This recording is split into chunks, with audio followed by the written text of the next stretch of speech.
I got a matcha with cheese foam. Best combo. It's so good. I just got it and it's almost empty. I wanted to talk about living alone at 26 because I've been getting a lot of other people that I'm meeting that are my age who are still living at home with their parents or living with a bunch of roommates have been asking me about it. Basically, I'm finding out that the curiosity is high. And it was always my dream to live alone. So I really wanted to try it. I don't want to live alone forever, but I really wanted to try it because I really wanted to see what my life would look like, what I would do if I was living alone. Because I grew up in a house with so many people in it.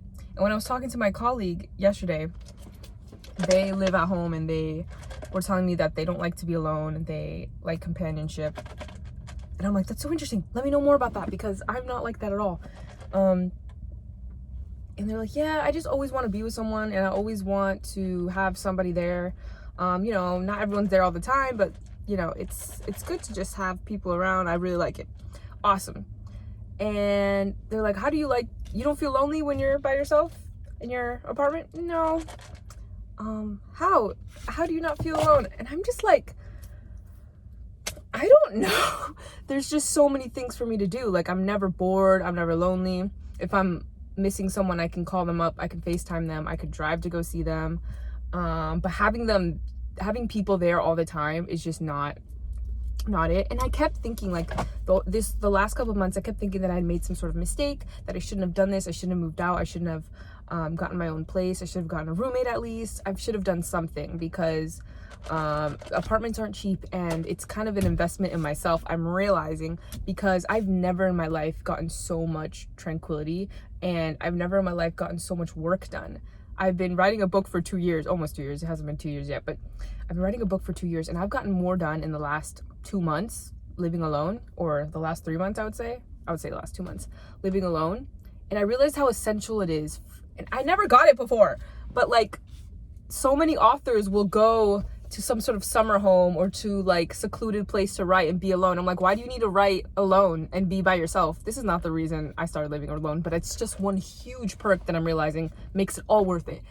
And I'm realizing it's because the solitude and the tranquility like really does something to focus. It really just inspired me to like really get work done. And in the first couple months, because I've been in my apartment for 4 months now, in the first like couple months I didn't even attempt to write, but now I've been, in the last 2 months, it's been like a roller coaster. It's been so good. And I've really been honing in on my hobbies because I have the space and the time to do so. I'm not talking to people. I'm not entertaining plans to like go do this and that and the third. And because when there are people there, I'm always engaging with them and talking with them and planning things with them and doing all of that. And that's great. But it is such a thing. There's such a thing to be said about being able to get work done and really focus on yourself for a period of time. Because my lease isn't forever. I don't plan to live alone forever, but it's just such a blessing to be able to do so, especially since not a lot of the people my age are able to. So I really want to enjoy this time, enjoy this year that I'm gonna have. Yeah, I don't know, but I do every once in a while get lonely. I do feel like, wow, I wish there was someone here to talk to, or I wish I could go to the grocery store with a friend or someone. But you know what? I make plans to do all that and I make it happen anyway. This video is not going to be long. My car is off and it is hot in here. This is not enough. Dang, what was I talking about? Oh, living alone at 26.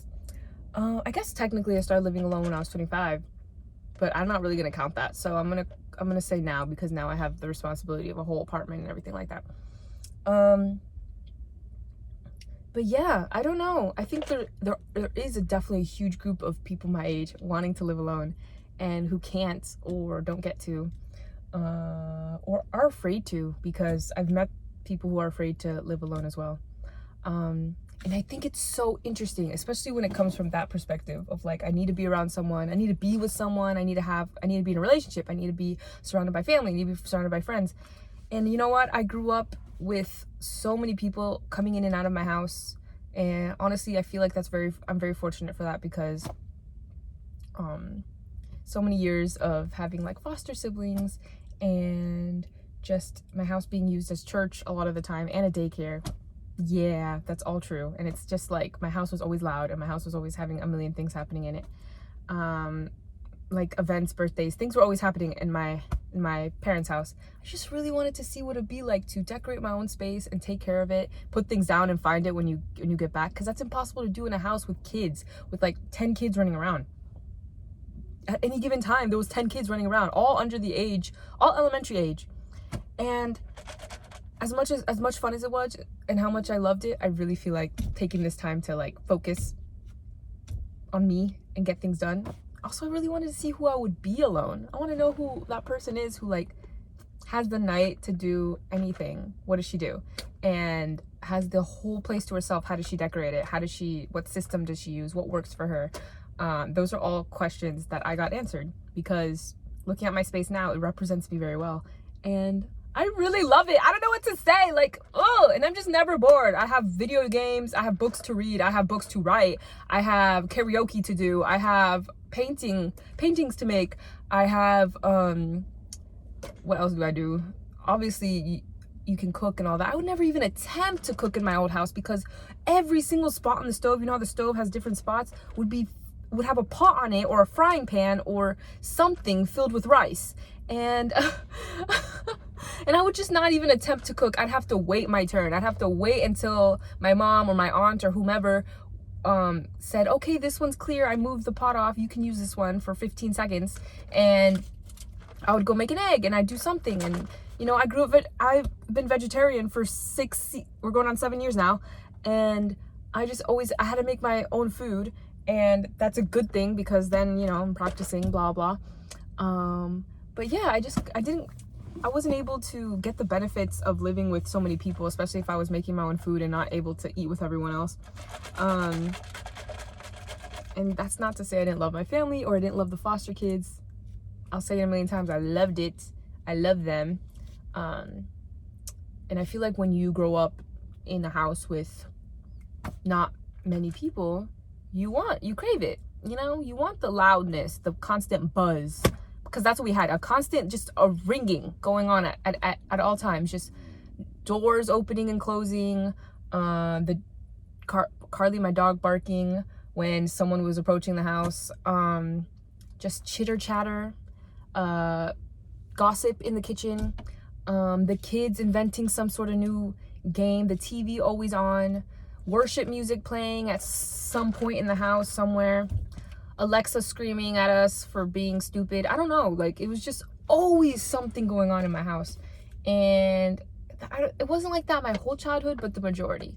And I just really, really appreciate living alone, especially in a new city. And I'm not far from my family. I'm like 40 minutes, 45 at most.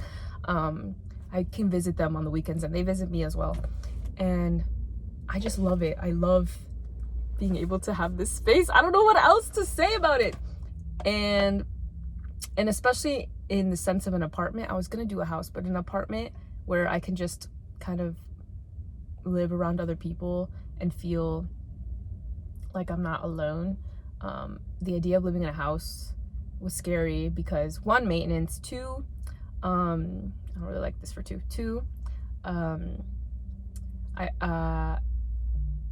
security. Like, just taking care of a house is a lot, and also minding the fact that I'm a woman living alone is also a lot. So living next to other people kind of makes me feel secure. And especially, maybe I shouldn't advertise that I live alone on the internet. It's okay. It's not my first rodeo. But yeah, I trust me, I'm safe. For the most part, I'm safe. No me pasan esas cosas. Thank God. Truly. But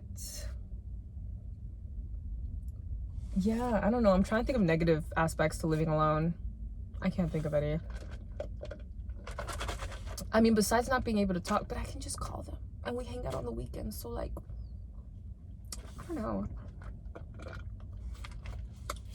if you're able to, for your own sanity, you and maybe a roommate, or if you can get a cat or something, if you're able to move out because it's too much at home, or you just really want to try it. I think even trying it just to know who you are as a person who lives alone, not having an open door policy where anybody can walk in at any time. That's fun, but you know, if you want to be on Friends, you can be on Friends, but just spending some time alone just to see how it is. I don't know.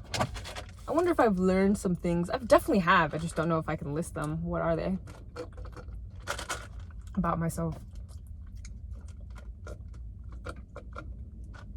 And I don't know what my living situation is going to be like next year, because I don't know if I want to live alone again or try something else. I don't know. It's kind of up in the air right now. I'll figure it out. It's fine. I think that's it. Like, I really don't have that many negatives, because I think it's a positive thing and it's a good thing for character. It's a good thing for your development if you are able to do it. If you are not able to do it, then if you're not able to do it, that's unfortunate. But if you can, if you're able to, please do it. I think it's good for you. I think it's good, you know, unless you're the type to, like, you know, suffer from extreme depression, then maybe you shouldn't be alone. You should definitely be around family and friends. You should definitely be surrounded by people. But yeah, I don't know. I think it's a positive thing, and I think I've learned a lot, and I'm gonna continue to learn. So I don't know what this video was even helpful for, but like, I just wanted to explain my perspective as someone who enjoys living alone and didn't start doing it until a little bit later. Because again, like, even though a lot of people my age still can't live alone, that's perfectly fine. The idea was that I was behind because I hadn't done it at 18. You know what I mean? Like, it's crazy, because like, no one can do it. Now no one can do it. And before, when I was 18, I'm like, oh my god, I'm like so behind. When I was 19, 20, 21, 22, I was like, I need to like do something to get out of here. But in reality, like, that's not possible. And it wasn't possible at those ages. Going to college at 18 was impossible. Like, I had to do online. I had to do hybrid, because I wouldn't have been able to afford a dorm room. But yeah, I don't know. Si puedes, hágalo. Si puedes. I don't put yourself into like a scary place if you're not able to do it. Find a roommate if you're able to. But the whole idea is living alone, though. Anyway, I hope this video was insightful. Oh my god, this phone is on fire. I need to stop. Okay, bye.